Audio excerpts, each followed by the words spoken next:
Good morning class. अब हम start करने वाले हैं एक्सरसाइज 6.2 का क्वेश्चन नंबर 2। तो क्वेश्चन नंबर 2 में बोला गया है E and F R points on the sides P Q and P are. तो सबसे पहले हमको respectively of a triangle P Q R, सबसे पहले क्या करेंगे, हम एक ट्रायंगल ड्रॉ करेंगे। ये ट्रायंगल हो गया, ठीक है, ए पी क्यू आर हो गया।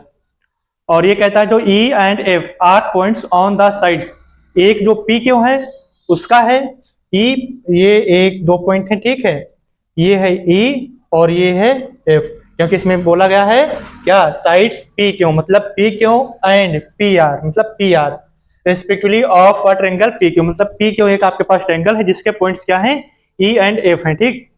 और for each the of the following cases state whether E F parallel Q R, जो ई एफ वो है वो किसके पैरेलल है, क्यू आर। ये आपको स्टेटमेंट में दिए गए हैं, इसमें से 3 स्टेटमेंट दिए गए हैं और तीनों में बताना है कौन कौन सी कंडीशन में ये जो आपकी ई एफ है वो क्यू आर के पैरेलल है, ई एफ क्यू आर के पैरेलल है, आपको यही बताना है। तो इसको सॉल्व करने के लिए सबसे पहले यहाँ पे यूज करेंगे बाई थेरेस थ्योरम, ठीक है, by Therese theorem. Therese theorem में कल बताए थे कि अगर किसी एक ट्रायंगल के किसी एक साइड के पैरेलल अगर दूसरी लाइन ड्रॉ की जाएगी तो वो ट्रायंगल क्या होगी, वो लाइन इन दोनों साइडों को बराबर रेशियो में डिवाइड करेगी, ठीक। तो इसका जो पार्ट है वो हो जाएगा, ये एक मिनट पहले इसमें जो पॉइंट्स दिए गए हैं उनको यहाँ पे लिख लेते हैं। तो देखो पीई कितना दिया गया है, तो यहाँ पे बाई थेरेस थ्योरम क्या हो जाएगा, पीई अपॉन में ई क्यू इक्वल में पी एफ अपॉन में एफ आर, ठीक। अब देखो यहां पे केस 1 डाल देना, ठीक है, यहां पे डाल देना केस फर्स्ट, ये फर्स्ट केस के लिए सॉल्यूशन है, ठीक। तो पीई देखो हमारे पास कितना है 3.9, तो यहां पे पुट करेंगे 3.9 अपॉन में ई क्यों कितना है 3 है, तो ये 3 हो जाएगा, इक्वल पी एफ कितना है 3.6 सेंटीमीटर, तो यहाँ पे हो जाएगा 3.6 सेंटीमीटर अपॉन में एफ आर कितना है, तो एफ आर हमारे पास है 2.4 सेंटीमीटर, 2.4 सेंटीमीटर, 2.4 हो जाएगा। ये डेसिमल से डेसिमल कैंसिल हो जाएगा, ये डेसिमल से डेसिमल कैंसिल हो जाएगा, ये जब डेसिमल कैंसिल करेंगे तो नीचे 0 बढ़ जाएगा, ठीक है। दोनों 3 से डिविजिबल हैं तो 3 से डिवाइड कर देंगे, तो यहाँ पे देखो 3 1 3 हो जाएगा और 3 3 9 हो जाएगा, अपॉन में 3 10 30 हो जाएगा, इक्वल में देखो 3 1 3 हो जाएगा, 3 2 6 हो जाएगा, फिर 3 से डिवाइड करेंगे 3 8 24 हो जाएगा, ठीक है। क्या ये दोनों रेशियो बराबर आ रहे हैं, नहीं बराबर आ रहे हैं, तो ये क्या हो जाएगा, अगर फिर आगे करेंगे ना तब भी इससे कम हो जाएगा, मतलब ये रेशियो इक्वल नहीं आएगा, तो देयरफॉर नॉट क्या होगा, यहाँ पे लिख लेंगे हेंस, इसके बाद लिख लेंगे hence E F hence not E F parallel Q R. यहाँ पे नॉट इसलिए लगाए हैं क्योंकि ये इसके पैरेलल नहीं है, क्यों नहीं है, क्योंकि ये रीजन क्या है, बिकॉज यहाँ पे डालना तो लिख लेना बिकॉज ये हो जाएगा पीई अपॉन में ई क्यू इक्वल में पी एफ, ये क्या हो जाएगा ई आर, ये क्या हो जाएगा, ये नॉट इक्वल है, तो जब ये इक्वल नहीं है तो इसके पैरेलल नहीं हो सकता है। फिर आते हैं इसके पार्ट सेकंड पे, ठीक है, ये केस फर्स्ट हो गया, केस सेकंड के लिए आते हैं, बाकी सारा ऐसे रहने दो, सेकंड वाला देख लेते हैं। यहां से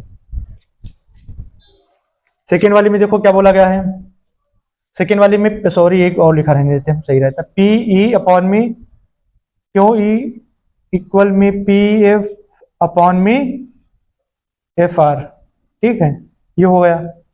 अब क्या करेंगे, यहाँ पे केस सेकंड डाल देंगे, ठीक है, तो जब यहाँ पे केस सेकंड डालेंगे तो हम सेकंड वाली इक्वेशन देखेंगे, पी कितना दिया गया 4 सेंटीमीटर, तो इसको लिख लो 4 सेंटीमीटर, क्यू ई कितना है हमारे पास, क्यू ई है कितना, क्यू ई है 4.5 सेंटीमीटर, तो ये हो जाएगा 4.5 इक्वल में ये पी एफ देखो कितना है, तो पी एफ हमारे पास है 8 सेंटीमीटर, ये हो जाएगा 8 centimetre, F R, R F हो या एफ आर हो दोनों एक ही बात है, ये कितना है 9 सेंटीमीटर, तो ये हो जाएगा 9 सेंटीमीटर। ठीक है, जब हम सॉल्व करते हैं तो वहाँ पे यूनिट नहीं लिखते हैं।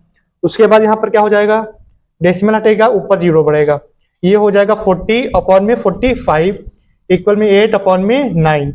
अब इसको 5 से डिवाइड करेंगे तो 5 8 जा 40 होता है, 5 9 जा 45 इक्वल 8/9। अब देखो ये दोनों के इक्वल आ रहा है, तो यहाँ पे लिख देंगे हेंस, ये हो जाएगा हेंस क्या है ई एफ, ये पैरेलल है, किसके पैरेलल है, तो क्यू आर के पैरेलल है। ठीक है, और पैरेलल क्यों है उसके लिए रीजन लिखना, बिकॉज यहां पे हो जाएगा बिकॉज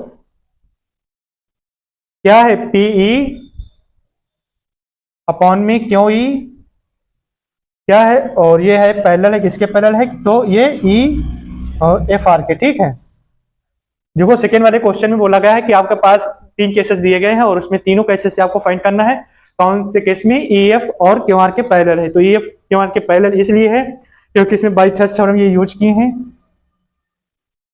बाई-थेल्स थ्योरम। ठीक है,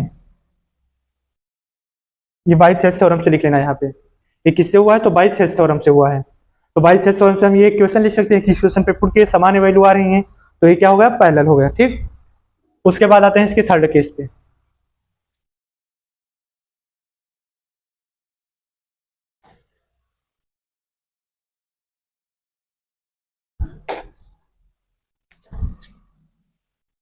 ये क्यों था, ठीक, तो यहाँ पे थर्ड केस ले लेंगे। थर्ड केस में देखो अब फिर वही लगाएंगे बाई-थेल्स थ्योरम। क्या लगाएंगे, बाई-थेल्स थ्योरम।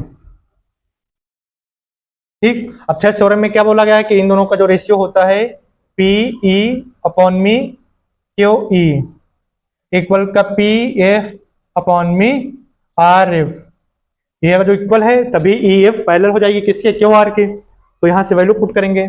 अब हमारा केस थर्ड है तो थर्ड वाला देखेंगे, पी क्यू कितना है 1.28, तो 1.28 अपॉन में क्यू ई कितना है, तो पी आर दे रखा है,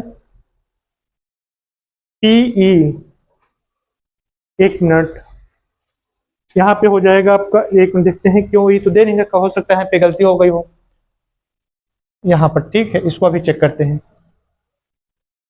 पी एफ कितना दे रखा है, तो पी एफ हमारा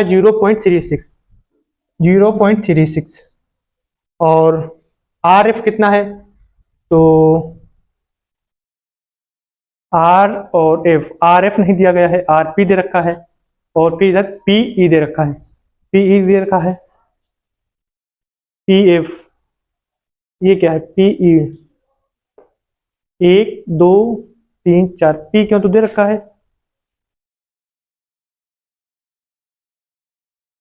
पी क्यों दे रखा है, और पी आर दे रखा है, नहीं दे रखा है, पी क्यों 1.26 है,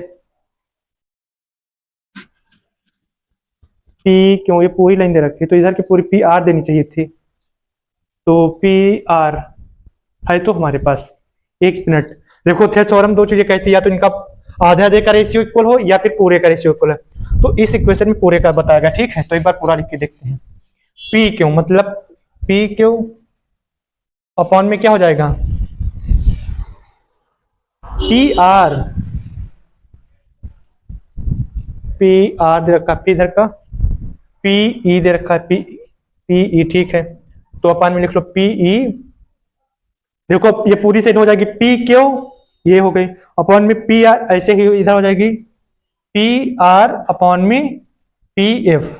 ठीक, तो पी क्यू हमारे पास कितना है 1.28 सेंटीमीटर, 1.28 अपॉन में पी ई, तो पी ई देखो कितना है 0.18 सेंटीमीटर, तो ये हो जाएगा 0.18 सेंटीमीटर इक्वल में पी आर कितना है, तो 2.56 सेंटीमीटर, 2.56 सेंटीमीटर अपॉन में पी एफ कितना है, तो पी एफ है 0.36, तो ये हो जाएगा 0.36। ठीक है, अब डेसिमल से सारे डेसिमल कैंसिल आउट हो जाएंगे, ये डेसिमल से ये डेसिमल कैंसिल, इस डेसिमल से डेसिमल कैंसिल, यहाँ पर बचेगा 128 अपॉन में 18 इक्वल में 256 अपॉन में 36। ठीक है, अब इसको इधर सॉल्व करते हैं,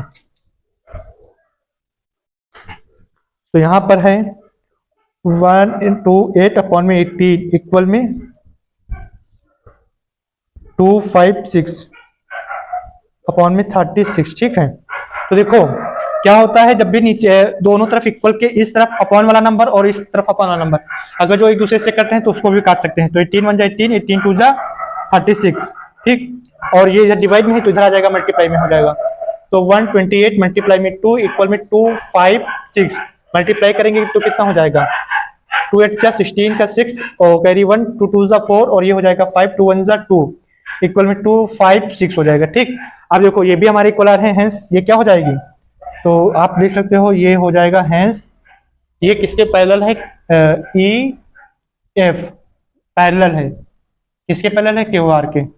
ई एफ पैरेलल है क्यू आर के, क्यों, क्योंकि रीजन हम इधर दे रहे हैं, बिकॉज के आगे क्या लिखेंगे, पी क्यू अपॉन में पी इक्वल में पी आर अपॉन में पी एफ। ये क्या है, ये इक्वल है, इसीलिए ई एफ पैरेलल है क्यू आर के। ये आपके तीनों पार्ट हो गए इसके। Thank you class.